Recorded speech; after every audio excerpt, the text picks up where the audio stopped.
છપૈયાધીશ બાલપ્રભુ ઘનશ્યામ મહારાજની જય. બાલપ્રભુ ઘનશ્યામે વડીલોનો વિવાદ શાંત કર્યો. એક દિવસ 7 વર્ષના ઘનશ્યામ માં ભક્તિના કહેવાથી ઘરથી થોડે દૂર ઊભેલ આંબલીના કાતરા લેવા ગયા. જેવા ઘનશ્યામ ત્યાં પહોંચ્યા તો ત્યાં એ આંબલી માટે 4 જણ પોતાની માલિકી માટે જોરશોરથી શોર બકોર કરતા હતા. ઘનશ્યામને થયું કે તેમની પાસે જઈને હું પૂછું કે શું વાત છે. ઘનશ્યામ તો નાના બાળક હતા. બાળકના હૈયે તો નિર્દોષતા અને નિખાલસતા હોય છે, એ આપણે સહુ જાણીએ છીએ. બાલપ્રભુએ ત્યાં જઈને એટલું કહ્યું કે કાકા, તમે બધા અહીં આવડો શોર શેને માટે કરો છો? ત્યાં રહેલા ભગીરથ પ્રસાદે કહ્યું કે ઘનશ્યામ, તું અહીંથી ચાલ્યો જા. આ અમારો વિવાદ છે. તું હજુ બાળક છે.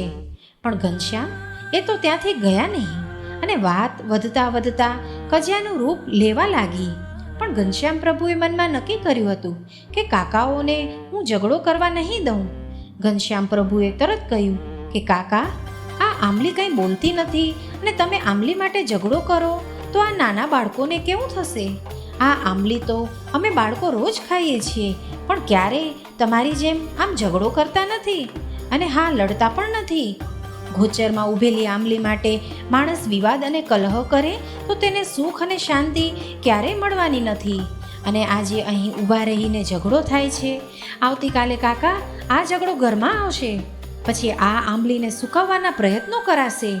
કાકા, તમને બધાને આ આંબલી હું ઉતારીને આપીશ. એ જ રીતે તેમણે ફરી મામા સામું જોઈ અને કહ્યું કે મામા, આંબલી માટે વિવાદ એ ન જોઈએ.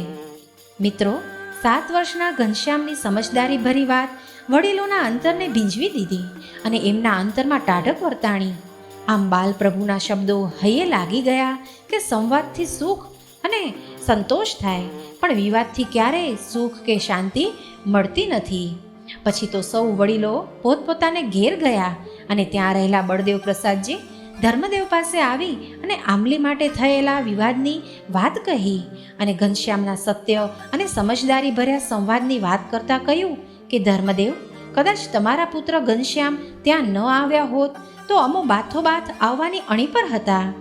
આપણા આ નાના ઘનશ્યામે અમારા સહુના અંતરના અજ્ઞાનરૂપી અંધકારને હટાવી દીધો. આ વાત સાંભળી પિતા ધર્મદેવ બહુ જ રાજી થયા. મિત્રો, આ પ્રભુ બાલ ઘનશ્યામના ચરિત્રથી આપણે જીવનમાં નિર્ધાર કરીએ કે હું કદી નાની મોટી વાતે વિવાદ કે કજિયો નહીં કરું, પણ સંવાદ અને શાંતિથી દરેક પ્રશ્ન પાર પાડીશ. છપૈયાધીશ બાલ પ્રભુ ઘનશ્યામ મહારાજની જય.